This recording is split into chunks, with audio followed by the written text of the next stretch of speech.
olemme nyt 10.3.2010 lähdössä Tallinnaan täältä Prinsessalta, Baltic Princessalta ja jäitä on, joo, ja tänne jää ruskea Helsinki taakse sitten, että tämmönen tässä on, mutta täällä oli siinä mielessä ihanaa, kun on punainen ruskeus tuolla oikein taivas ruskettaa tuolla taustalla, että tämmönen se on tilanne, että tässä on ja illalla ollaan siinä kello 22 maissa Tallinnassa sitten, että tämmönen tässä tilanne on, kato, ja katohan täällähän on tuttujakin tullut, kato näköään.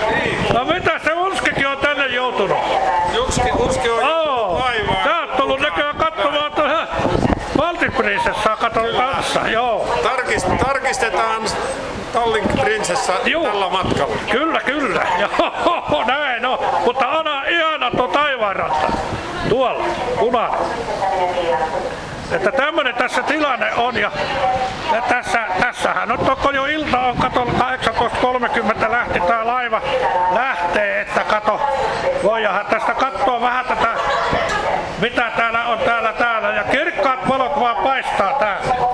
Kyllä joo, että ei siinä mitään, kato.